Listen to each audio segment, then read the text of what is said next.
أعوذ بالله السميع العليم من الشيطان الرجيم بسم الله الرحمن الرحيم إن الصلاة كانت على المؤمنين كتابا موقوتا قال رسول الله صلى الله تعالى عليه وآله وسلم صلوا كما رأيتموني أصلي أو كما قال عليه الصلاة والسلام صدقت یا رب العالمین وصدقت یا حبیب رب العالمین۔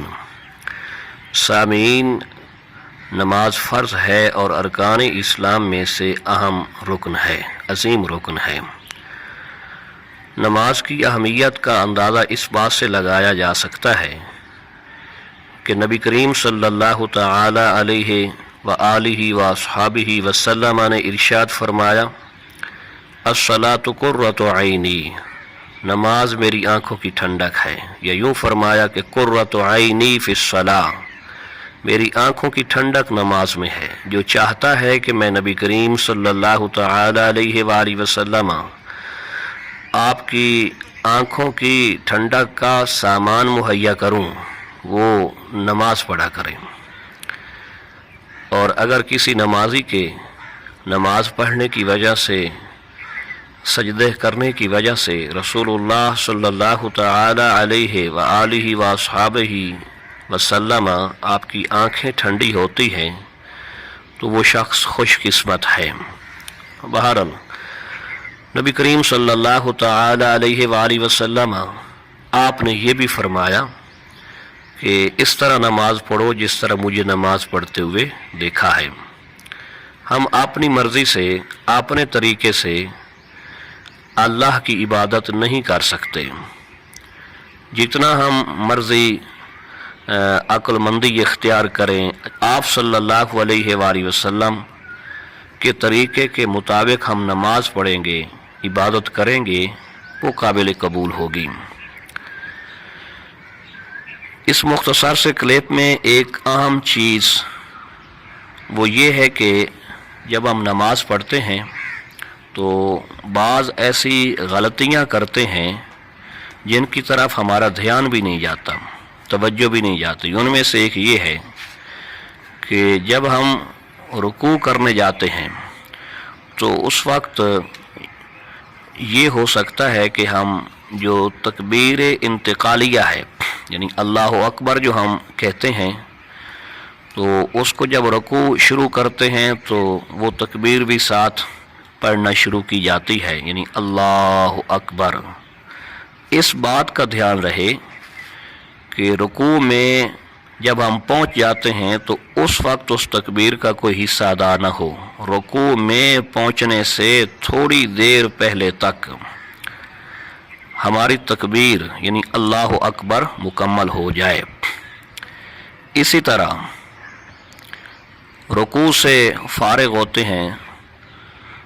سمع اللہ لمن حمدہ ربنا لک الحمد پڑھتے ہیں، اور اس کے بعد پھر سجدہ کرنے کے لیے ہم جھکنا شروع کرتے ہیں، تو اس وقت ساتھ ہم تکبیر بھی پڑھنا شروع کرتے ہیں۔ اس بات کا خیال رہے کہ سجدہ میں سر رکھنے سے کچھ لمحات پہلے یا کچھ فاصلہ پہلے تک ہماری تکبیر مکمل ہو جائے۔ یہ جو تکبیرات انتقالیہ میں سے یہ ایک تکبیر ہے، یہ عین سجدے کی حالت میں اس کے حروف نہ ادا کیے جائیں۔ اسی طرح جب ہم سجدہ کر چکے ہوتے ہیں اور اپنا سر اٹھاتے ہیں تو اس وقت ہم اللہ اکبر کہیں، اور جب دو سجدوں کے درمیان ہم بیٹھتے ہیں تو پہلا سجدہ کرنے کے بعد جب اٹھتے ہیں تاکہ دو سجدوں کے درمیان ہم بیٹھیں، جسے ہم جلسہ کہتے ہیں، تو جلسہ میں بیٹھنے سے قبل تک، یعنی پہلا سجدہ ادا کرنے کے بعد واپسی جلسہ میں بیٹھنے سے قبل تک یہ تکبیر ادا ہو جائے۔ دوسرا سجدہ کرنے کے لیے جب ہم تکبیر کہیں تو وہ بھی اسی انداز سے کہیں کہ سجدہ میں سر رکھنے سے پہلے تک یہ تکبیر مکمل ہو جائے۔ یہ سنت ہے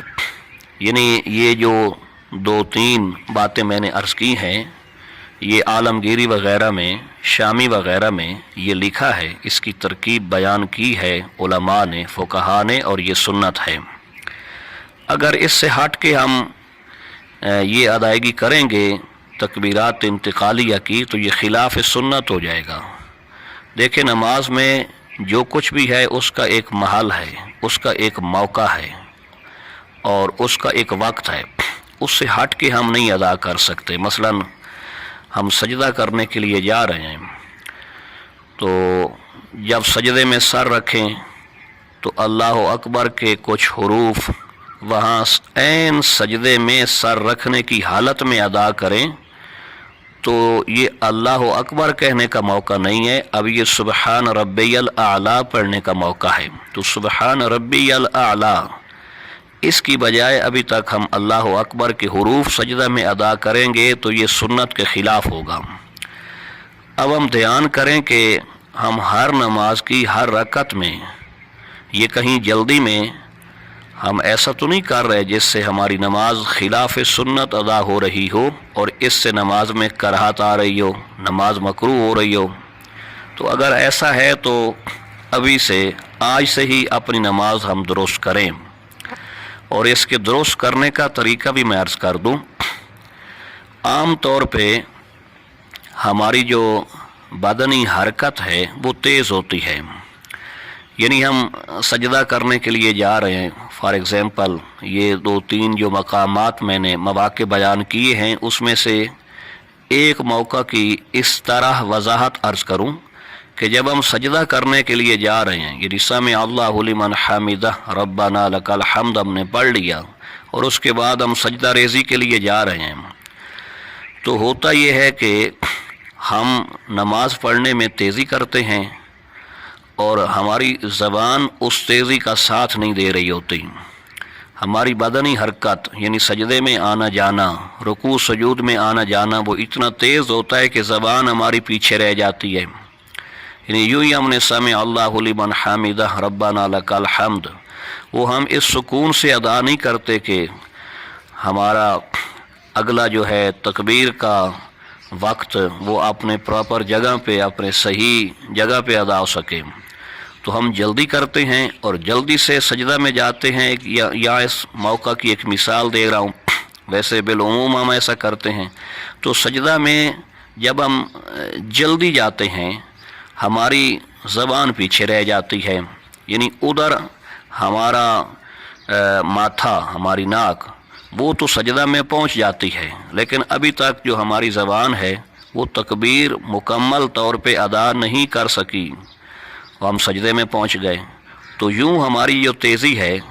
وہ نماز کے مختلف جو مواقع ہیں اس تیزی کی وجہ سے ان کی ادائیگی وہ گڑبڑ ہو رہی ہے۔ تو اس کا طریقہ یہ ہے کہ جو ہماری بدنی حرکت ہے اس کو تھوڑا ہم سلو کریں، یعنی رکوع سجود میں آنے جانے میں ہم بہت زیادہ جو جلدی کرتے ہیں وہ جلدی نہ کریں تاکہ غلطی کا احتمال نہ رہے، اور جو ہم زبان سے جو کچھ ادا کر رہے ہیں وہ اپنی صحیح جگہ پہ ادا ہو سکے۔ تو جو بچپن سے لڑکپن سے اس طرح نمازیں ہم پڑھ رہے ہیں تو اس میں اس کی اصلاح میں دقت تو ہوگی، تھوڑا معاملہ تو درپیش ہوگا، لیکن جب ہم کوشش کریں گے تو جس کی توفیق سے ہم اس کے دربار میں کھڑے ہوئے ہیں اور اس کی بارگاہ میں ہم جھک رہے ہیں اور سجدہ ریزی کر رہے ہیں، اسی کی توفیق سے جب ہم یہ چاہیں گے کہ ہماری نماز حضور صلی اللہ علیہ وآلہ وسلم کی سنت کے مطابق ہو جائے تو اللہ ہمیں اس کی بھی توفیق عطا فرمائے گا، فرماتا ہے، اور ہماری نماز اس طرح ہو جائے گی جس طرح رسول اللہ صلی اللہ علیہ وآلہ وسلم آپ کے بارے میں ہم کتب حدیث میں سنت میں ہم مطالعہ کرتے ہیں کہ آقا علیہ الصلوۃ والتسلیم اس انداز سے نماز ادا فرماتے تھے۔ بس اس طرف توجہ دینے کی، دھیان دینے کی ضرورت ہے اور کوشش کرنے کی ضرورت ہے، باقی اللہ رب العالمین کرم فرمائے گا۔